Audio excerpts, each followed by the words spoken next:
Bon bah voilà, donc maintenant Merci beaucoup. On va aller dans l'eau. On va aller dans l'eau parce qu'on est dans la terre depuis tout à l'heure. On change d'élément. Ouais, mais grâce à toi en fait, parce que c'est ton coup de cœur.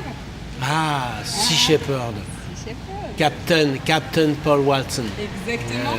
Donc est-ce que tu veux nous faire l'introduction du reportage ou... Oh, mais moi c'est parce que j'aime bien Sea Shepherd, puis j'aime bien Paul Watson. Je trouve ça extraordinaire ce qu'ils font les amis et suffisamment de courage pour aller, affronter les baleiniers japonais ou affronter, les bateaux danois qui sacrifient des milliers d'animaux aux îles Féroé ou partout sur la planète et tout.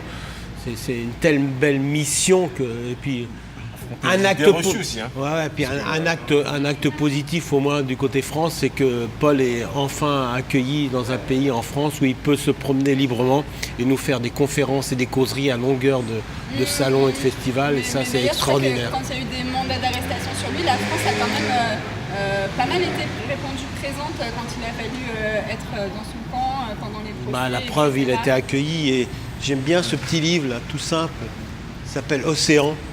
Ouais, un petit livre tout simple qui s'appelle Océan. D'accord. Et on retrouve Paul, donc voilà, qui était un des fondateurs de Greenpeace, de la fondation Greenpeace, et puis qui a quitté Greenpeace pour créer Sea Shepherd, parce qu'il a trouvé que c'était beaucoup plus dynamique et piquant, très fort et piquant. Alors qu'est-ce qu'on trouve? Alors déjà, on le trouve où ce petit livre? Oh, ça vous pouvez le trouver sur les salons, tous les salons bio, les fêtes régulièrement, on retrouve Sea Shepherd. Au Festival du Livre à Montsartou dont je parlais tout à l'heure, ils sont à Marjolaine, ils sont à Vivre Autrement, ils sont à Prime-Vert à Lyon, ils sont à Colmar avec nous à la forêt écobiologique d'Alsace, ils sont à Nantes, ils sont à... Voilà, okay. Ils sont partout. Et alors Philippe, c'est toi qui les as rencontrés? Oui, alors j'ai rencontré Lamia, qui est la présidente de Sea Shepherd France. Et donc j'ai fait une petite interview d'elle qu'on va voir tout de suite. D'accord, on regarde l'interview. À l'iPad. Bonjour, Les gens qui s'aiment est venu à la rencontre de Lamia, présidente de Sea Shepherd France. Bonjour. Donc Lamia, est-ce que tu pourrais nous présenter l'association Sea Shepherd ? Alors Sea Shepherd, c'est une ONG anti-braconnage, si on devait le résumer comme ça, donc qui s'attaque principalement aux actions illégales en mer, donc tout ce qui est chasse à la baleine, pêche aux ailerons de requin. On a fait beaucoup de campagnes pour aussi le thon rouge, des choses moins connues comme les concombres de mer ou le plancton. En gros, c'est la protection de la vie marine et surtout essayer de pallier au manque le fait qu'il n'y a pas de police en mer pour faire respecter les lois internationales qui sont censées préserver la vie marine. Ça, c'est dans les eaux internationales ou dans les eaux territoriales aussi ? Alors, la haute mer, c'est particulièrement une zone de non-droit. Effectivement, c'est un peu le Far West, donc on intervient là-bas, mais on intervient aussi dans les eaux territoriales, dans le cadre de partenariats avec certains gouvernements, notamment ce qu'on est en train de faire là en ce moment avec le Gabon et la marine gabonaise, donc qu'on aide à patrouiller dans ces eaux territoriales pour lutter contre la pêche illégale du thon notamment. Et puis on fait aussi des petites patrouilles, parfois au niveau local, comme ce qu'on fait en ce moment en France à Cap-Roux. C'est une réserve marine près de Nice, où là, on n'a pas de partenariat officiel avec l'État, mais on fait remonter les informations en fait, sur toutes les infractions qu'on relève dans la réserve, et on en relève à chaque patrouille. D'accord. Et est-ce qu'il y a des administrations ou dans d'autres pays qui ne coopèrent pas avec vous et plutôt sont hostiles à votre action ? Alors la première qui vient à l'esprit, c'est sans doute le Japon, puisqu'on s'oppose à la chasse baleinière du Japon dans le sanctuaire baleinier antarctique depuis plus de 10 ans maintenant. Donc c'est d'ailleurs le Japon qui a lancé un mandat d'arrêt contre le capitaine Watson, qui est le fondateur de Sea Shepherd. On a aussi quelques problèmes avec le Costa Rica, donc, qu'on a contré sur la pêche illégale aux ailerons de requin, qui a aussi lancé un mandat d'arrêt contre Paul Watson. Et puis après, il y a d'autres pays qui ne sont pas des pays amis comme l'Islande, puisqu'on a coulé des baleiniers en Islande, et ils s'en souviennent, la Norvège. Oui, ou le Danemark, par exemple. Ah oui, le Danemark auquel sont rattachées les îles Féroé, où effectivement on mène des campagnes contre les massacres de dauphins globicéphales. Donc ça, c'est des massacres qui ont lieu ici en Europe, hein, en violation des lois européennes sur la protection des dauphins. Et donc effectivement, on n'a pas très bonne presse non plus là-bas. Ouais. Alors, si je pouvais définir Sea Shepherd à ce niveau-là, je dirais que c'est vraiment un patchwork de gens extrêmement différents. Rien que sur les bateaux, sur les grosses missions, on a entre 20 et 25 nationalités différentes, de gens qui sont de profils extrêmement variés. Donc on a des véganes purs et durs, on a des omnivores dans leur vie de tous les jours qui rejoignent Sea Shepherd pour des raisons essentiellement donc, écologistes et qui du coup découvrent un peu cet univers-là. Et qui deviennent véganes à bord, non? Alors, vous n'êtes pas obligé d'être vegan pour rejoindre les missions de Sea Shepherd. Par contre, sur nos missions, vous l'êtes de facto, puisque nous, on ne sert aucun produit ou sous-produit animal à bord de nos bateaux. Donc, moi, personnellement, j'ai découvert le véganisme avec Sea Shepherd il y a 11 ans. J'adorais la viande, je mangeais du poisson, mais j'avais cette envie de participer à cette cause-là. Aussi loin que je m'en souvienne, j'ai toujours aimé les animaux. Ça me semblait pas incohérent de manger de la viande en aimant les animaux à ce moment-là. Et j'ai découvert donc le véganisme à bord des bateaux de Sea Shepherd. C'est là que j'ai rencontré les premiers véganes de mon entourage. Et pour moi, ça a été une révélation parce que je partais vraiment avec un a priori monstrueux. Je me souviens qu'on partait pour plus de 2 mois en Antarctique.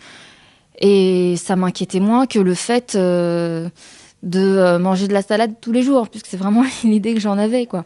Et vraiment, j'ai découvert un univers culinaire auquel je ne m'attendais pas du tout.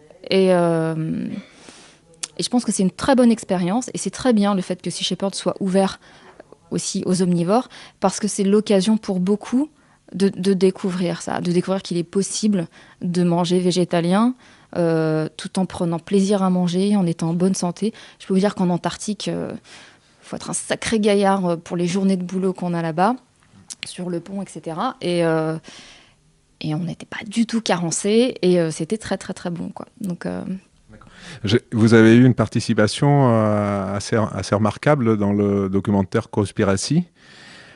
Justement, ça parle de véganisme et des problèmes de pollution avec la viande.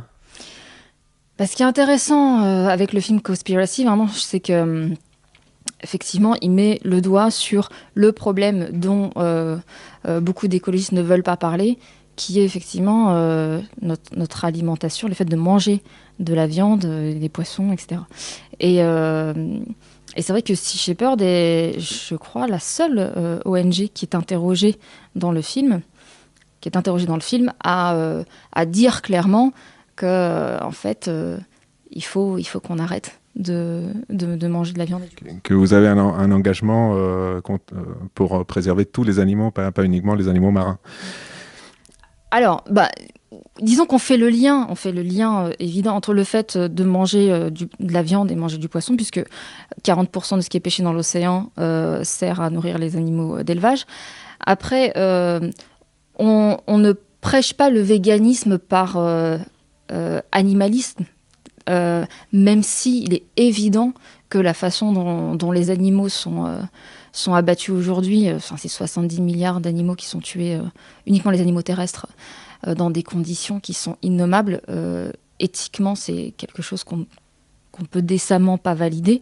Mais ça, c'est le cheval de bataille, le fer de lance d'associations animalistes qui luttent justement pour ça. Nous, notre participation à ça, c'est d'avoir des navires végétaliens et d'expliquer pourquoi on est végétalien, en mettant en avant l'argument écologiste, qui est que 7 milliards d'êtres humains ne peuvent pas manger de la viande et du poisson. C'est pas possible. Et l'argument éthique, il est en toile de fond. Mais c'est pas ça que nous, on va mettre en avant en tant qu'ONG de défense de l'océan. D'accord, très bien. Est-ce que vous avez participé à d'autres films ou documentaires de cette envergure-là pour conseiller aux internautes qui nous regardent ? Ça remonte un petit peu maintenant, mais il y a Les Seigneurs de la Mer qui qui est intéressant dans le sens où ça dénonce un peu cette diabolisation qu'on a fait des requins qui sont devenus des monstres mangeurs d'hommes dans notre imaginaire, beaucoup à cause de Spielberg, mais aussi parce que je pense qu'en tant qu'humain, on n'a plus l'habitude d'être des proies. Et donc, dès qu'il y a un accident avec un requin, ça fait tout de suite les gros titres. Il y a beaucoup plus de gens qui meurent piqués par des abeilles ou écrasés par des éléphants ou mordus par des chiens errants. Et on n'en parle pas. Par contre, un requin qui nous confond avec son casse-croûte, là, tout de suite, ça devient quelque chose de viscéralement très, très fort. Et on réagit de manière pas du tout rationnelle à ça. Hein. On tue, nous, entre 70 millions et 100 millions de requins par an. Il y a à peu près 5 à 7 personnes qui meurent des suites d'une attaque de requin chaque année. Donc, le monstre, c'est pas eux, hein, c'est nous. Et parlons un petit peu de l'avenir de Sea Shepherd. Qu'est-ce que vous avez prévu comme action importante pour la fin de l'année et début de l'année prochaine ? Alors déjà, on est en préparation de la prochaine campagne en Antarctique. Ça a été difficile pour nous de ne pas y retourner cette année. Parce que concrètement, c'était devenu injouable, puisque malheureusement, le Japon a décidé d'y retourner en violation de la condamnation de la Cour internationale de justice de la Haye, en divisant par 3 son quota, ce qui sur le papier est une bonne chose, même si c'est toujours beaucoup trop, et en multipliant par 2 sa zone de chasse, sachant que nous, on n'avait plus qu'un seul bateau à disposition, puisque 2 autres étaient en cale sèche pour réparation. Donc, ça devenait quasiment impossible de les retrouver. Donc, cette année, on n'a pas pu. Là, on a notre nouveau bateau, l'Ocean Warrior, qui va être prêt en septembre, qui a été fabriqué vraiment spécifiquement pour cette campagne et pour pouvoir tenir la distance avec les harponneurs. Donc, elle va commencer à l'hiver prochain. Mais dans le même temps, on a pas mal de campagnes qui sont en cours au Mexique, où on essaye de sauver les dernières vaquitas. Les vaquitas, c'est des marsouins du Pacifique. Il en reste entre 50 et 100. Donc, c'est une des espèces les plus en danger d'extinction. Et elles sont principalement victimes des filets de pêche illégaux dans la réserve marine. Donc, on fait des patrouilles, on récupère les filets de pêche en partenariat avec la marine mexicaine. Donc, ça, c'est un autre exemple aussi de partenariat d'État qu'on peut faire. Au niveau de la France, là on prépare, on a lancé la campagne Goéland Rescue, donc pour sauver les bébés goélands. C'est la 3e année consécutive. L'année dernière, on a sauvé plus de 480 goélands en partenariat avec un centre de soins. En quoi consiste cette campagne ? Alors en fait, c'est des patrouilles pour récupérer des bébés qui tombent du nid et surtout des bébés qui sont maltraités, parce que les goélands sont considérés comme des pestiférés. Et du coup, il y a énormément de maltraitance sur les bébés goélands qu'on a retrouvés, qui servent de ballons de foot à des gens qui sont criblés de peinture, etc. Donc, on les récupère, on les amène à un centre de soins, le centre Volet de Piaf, avec qui on fait un partenariat, justement. Et après, c'est des soins pendant plusieurs mois. Ils sont relâchés quand ils vont mieux. Donc, voilà, c'est entre 480 et 500 qui ont été sauvés l'année dernière.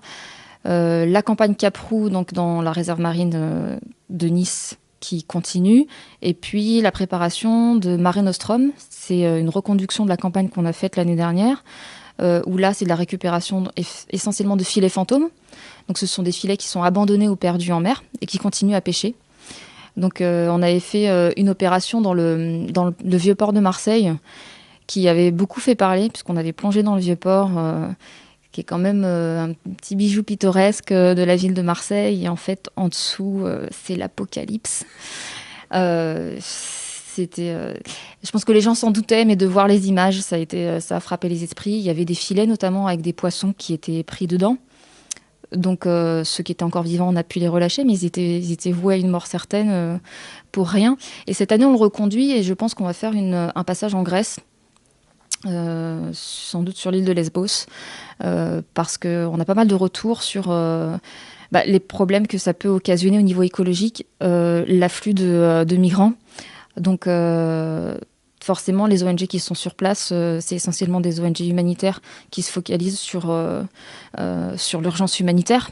Mais à côté de ça, c'est une catastrophe écologique, puisqu'il y a des milliers de gilets de sauvetage, de Zodiac crevés, de plastique et aussi de filets qui jonchent les plages et qui sont aussi sous l'eau. Donc l'idée, c'est de faire une partie Mare Nostrum à cet endroit-là. Je pense qu'il y en a bien besoin. Il me semble qu'en France, vous faites des campagnes pour ramasser des déchets qui sont sur la plage, des plastiques, des mégots de cigarettes. Oui, alors ça, enfin, j'appelle même pas ça des campagnes. C'est des opérations régulières de nettoyage de plage. Ce qui est intéressant, c'est de faire ça hors saison. Je vois pas trop l'intérêt de faire ça sur les plages touristiques juste avant la saison touristique pour que les touristes puissent mettre leurs serviettes sur une plage qui a l'air bien propre et se disent qu'il n'y a pas de problème. Ça serait presque contre-productif en fait. Mais par contre, faire ça hors saison et sur des plages pas forcément touristiques où l'impact de la pollution va surtout se jouer sur la vie marine et sur l'environnement. Et on fait ça très régulièrement. Pas plus tard que le week-end dernier, on a participé à l'opération Calanque propre à Marseille. Et à Lille, ils ont enlevé plus de 2 tonnes de déchets. J'ai compris aussi que vous allez faire une opération pour sensibiliser les gens contre la captivité des grands mammifères marins. Oui, alors ça c'est encore un autre problème effectivement. On a fabriqué un sas dans un camion qui s'appelle le Tilikum Tank, en hommage à Tilikum, qui est cet orque qui est devenu psychotique en captivité, qui a tué 3 personnes.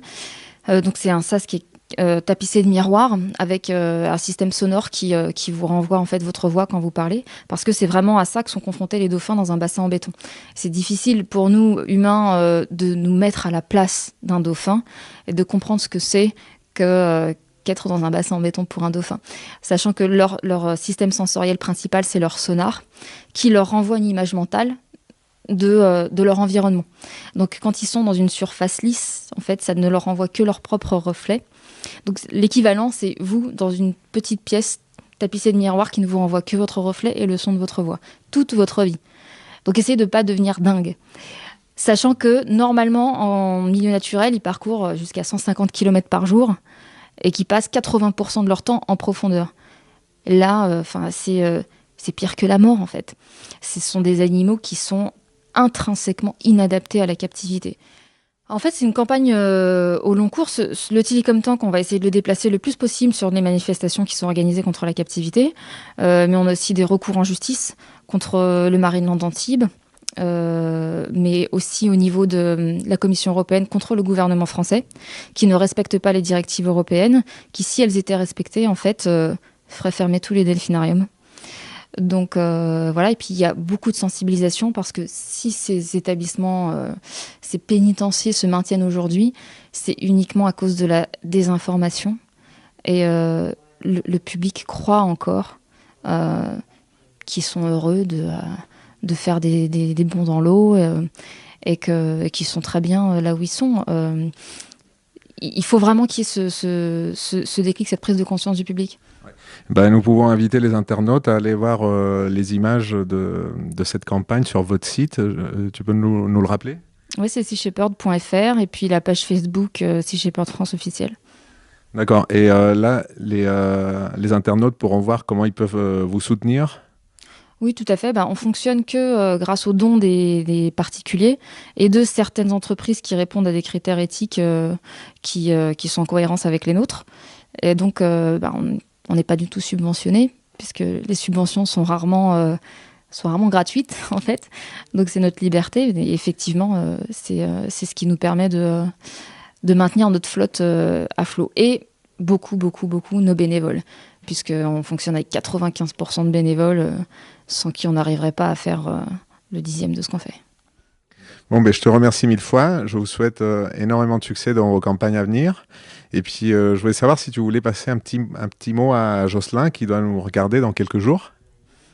Bonjour Jocelyn, merci d'avoir pensé à Sea Shepherd.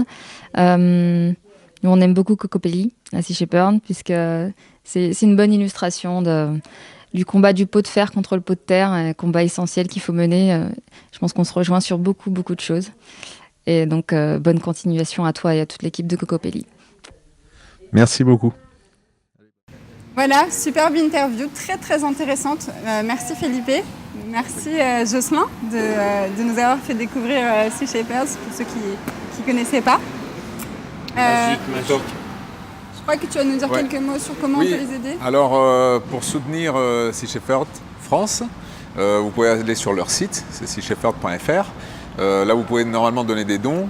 Les dons sont... vous avez une réduction fiscale, comme d'habitude. Vous avez aussi une boutique en ligne où il y a tous les produits de merchandising que vous pouvez acheter. Vous pouvez aussi vous inscrire chez Sea Shepherd et participer à leurs actions, que ce soit à terre ou en mer. Il y a les formulaires nécessaires pour les campagnes en mer internationales aussi. Et puis, il y a aussi des listes de souhaits du matériel dont ils ont besoin que vous pouvez trouver là sur Internet et vous pouvez leur envoyer ou leur acheter pour les soutenir. Après, ils font beaucoup d'événements, il y a un calendrier, vous pouvez donc visiter, comme tu disais, ils font toutes les semaines. Ce qui est important aussi, c'est d'être bénévole, parce que souvent il manque des garçons ou des filles pour pouvoir tenir un stand dans différentes foires bio ou manifestations, parce que malheureusement ils ne sont pas assez et ça se repère souvent. Exactement, donc si vous pouvez les soutenir, je vous invite vraiment à les soutenir, je sais que Joe est fan. À fond. Il y a un bon truc que j'ai fait personnellement, je pense qu'il y a beaucoup qui le font, c'est un versement mensuel les enfants. Un versement mensuel, ce qui fait que là, nous-mêmes, on n'a plus à s'en occuper et ça, c'est extraordinaire. C'est toi-même qui décides de la somme que tu veux mettre par mois et puis ça court et ça court et ça court. Et en fin d'année, tu reçois ton reçu fiscal. C'est extraordinaire. Super. Et on ne file pas des impôts pour des centrales nucléaires dont on n'a plus besoin et dont on ne veut plus. C'est le prochain sujet de la prochaine émission. On va fermer Fessenheim. Enfin, grâce à les gens qui s'aiment, on ferme Fessenheim. Exactement, ouais. Bravo, On va il y a la trop de fuites. Il y a le livre aussi. Il y a les livres aussi. Du coup, ça, moi je l'ai lu celui-là et c'est de la tuerie. Et je trouve que le titre il est bien trouvé, l'éco-guerrier, parce qu'en fait il a cette notion de large, un peu comme une armée. Il n'y a pas seulement l'infanterie. Il est de tous les côtés ce bonhomme dans son organisation. Et notamment sur le côté de terrain, ce qui nous plaît à nous, les gens de terrain, mais il y a aussi notamment sa gestion des médias. Il a été hyper bon. Et aussi, c'est pas rien, sa gestion de l'équipe. Les gens dont je connais juste le petit réseau, l'AMIA, elle est extraordinaire. Et les gens qu'il a choisi de monter, c'est assez incroyable la manière dont il a géré ça. Et en fait, l'humain dans la guerre, l'humain il est vraiment important. Et j'aime bien aussi cette notion de guerrier. Souvent on n'aime pas le mot « oh non, pas la guerre, je préfère la paix ». Ouais, mais en fait c'est la guerre en fait. Si tu aimes la paix, parfois c'est la guerre, il en est le bon exemple. Et je salue Lamia, et elle a écrit aussi un livre tout aussi bien. Et voilà, bref, c'est tout ce que je voulais dire. Oui, non, c'est sûr que là c'est vraiment pour la préservation des océans, pour la biodiversité, les grands mammifères marins, enfin il y a beaucoup de combats. D'ailleurs, il le dit dans une de ses vidéos, si l'océan meurt, on meurt. Et je crois qu'on va finir là-dessus. Caro, je peux juste me permettre, c'est exactement ce que tu dis. Ah, voilà. Dans Paul, tu vois, voilà, le petit bouquin que Paul a fait. Si les océans meurent, nous mourrons tous. Ouais, Imaginez un monde sans vers, sans phytoplancton, sans zooplancton, sans abeilles mellifères, sans semences, sans bactéries, sans baleines, sans herbes, sans arbres, sans poissons. Imaginez un monde sans hommes. Ouais, ça fout la chair de poule. Ça, c'est un appel à la haine, ça, tu vois. Ça, c'est incitation au meurtre et au crime. Tu vois, derrière, c'est ça que je voulais dire, en fait. Il est trop vicieux. Il dit ça, mais en fait, ça veut dire, allez-y, les gars, attaquez. Tu vois, c'est trop méchant. The people. Imagine the people. Bon, on va rester dans la paix. Hein. On va présenter un petit livre pour finir. Donc il s'appelle Les 4 accords Toltec. Est-ce que ça dit quelque chose à quelqu'un? Oui. Et comme je dis souvent, le 4e, on fait de son mieux. L'important, c'est de faire de notre mieux. Faire de notre mieux. Le 4e, pour moi, c'est faire de notre mieux. Ouais, son mieux du jour. Hein, voilà. Parce que c'est le mieux du lundi, c'est pas le mieux du dans l'instant présent, ici et maintenant. Ouais, je suis d'accord. Tomorrow is different. Alors, John, les 4 accords Toltec, ça te parle? Ouais. Moi, c'est ma mère qui me l'a offert. Il est toujours dans ma chambre, mais je ne l'ai pas encore lu. Mais je vais le lire justement, c'est pour ça que j'ai envie de savoir. Ça fait 3 ans, non? Quoi? 3 ans qu'elle te l'a donné? Moi, j'étais dans un atelier de fabrication de feutres et il y a un gars qui s'appelle Aliom, très joli, je le salue, qui m'a raconté ça et il m'en a juste parlé et depuis j'avais oublié en fait. Donc là, on va faire une émission à faire, une émission après le nucléaire, les accords Toltec, we go now. Mais en gros, c'est que ta parole soit impeccable, le premier accord. Donc ça veut dire plein de choses, mais entre autres, on a beaucoup tendance à s'autodéfinir. Et les mots, ça peut être ça peut être la porte de la liberté et ça peut être une prison aussi, parce que les mots, c'est créateur, les mots, ils ont un pouvoir. Et du coup, ce livre, il nous rappelle de ne pas nous enfermer avec des mots, c'est-à-dire de ne pas nous dire je suis timide, je suis râleur, je suis impulsif, et aussi de ne pas laisser les autres nous impacter avec les mots, parce que c'est un poison émotionnel qui va un peu dans les deux sens. D-O-M-O-T-S, homo, M-A-E-X. Tu vois, Tout des à mots fait. homo. Voilà. Donc ça, c'est pour le premier accord. Quoi qu'il arrive, n'en fais pas une affaire personnelle. Deuxième accord Toltec. Attends, je crois que j'ai le troisième. Pas de supposition, non, c'est pas un truc comme Ne ça. fais pas de suppositions. T'as vu? Ne fais pas de suppositions. Donc ça c'est de la communication. Hein. Ça nous arrive souvent dans la vie de tous les jours. Par exemple, je vais déménager, mais j'ai pas envie d'emmerder les gens parce que je suis persuadée qu'en fait mon déménagement ça va embêter tout le monde de venir m'aider et du coup je demande pas. Et on est souvent dans cette position de nos jours où on n'ose pas trop demander de l'aide. Et ne fais pas de suppositions, ça veut dire pense pas à la place de l'autre. Et puis si tu te poses une question, verbalise-la plutôt que de renfermer tout. C'est à cause de ça qu'on a autant de cancers là. On est tous en train de tout renfermer là, voilà, de tout intérioriser. Arrêtons de faire des suppositions. Et puis si tu veux en fait dans la vie avoir les bonnes réponses, parfois il faut savoir poser les bonnes questions. Donc, Help ever, hurt never. Help ever, hurt never. Ok, on traduira tout ça. Voilà. Donc, C'est toi qui me l'as soufflé. donc voilà, c'est le coup de cœur littéraire des gens qui s'aiment. C'est un bon point de départ, un peu comme la semence, pour les gens qui ont envie de commencer une petite révolution intérieure. Parce que pointer tout ce qui ne va pas dans le monde et dire toutes les révolutions qu'on peut faire à travers le monde, c'est cool. Mais la vraie révolution, celle qui change vraiment les choses, C'est celle de l'intérieur. c'est celle qu'on fait là et c'est la plus difficile. Et c'est d'ailleurs pour ça qu'il y a si peu de gens qui s'y attaquent. C'est parce que... Faut travailler. Soyons le changement que nous voulons voir dans le monde. Merci. Gandhi, soyons Merci. le changement que nous voulons voir dans le monde. C'est exactement ça. Mahatma. Puis c'est vrai, quand tu dis, t'as l'impression que c'est ça, mais c'est simple. Enfin, si tu l'appliques, genre, c'est énorme. madame, no problem, no problem. Where do you come from? France. Pistache. Bon, là ça y est, c'est le moment où on perd tout le monde. Alors merci à tous. Et le tout sans prompteur. Sans prompteur. Tu disais petite révolution, je trouve que entre Cocopelli et Paul Watson, On est bien on là, est dans c'est le, bon. on est dans le gros. On peut s'arrêter pour ce premier épisode. Hein? C'est Voilà. eux qui décident. On a déjà plein de sujets pour les prochaines émissions. Le nucléaire. On vous retrouve bien vite en tout cas. Et encore merci beaucoup. Jocelyn. Merci à vous, moi d'avoir je suis très répondu heureux. présent. Merci à pour tous. Cocopelli les amis. Ouais. Ciao. Merci pour la vie. Merci à Cocopelli. Merci pour la vie.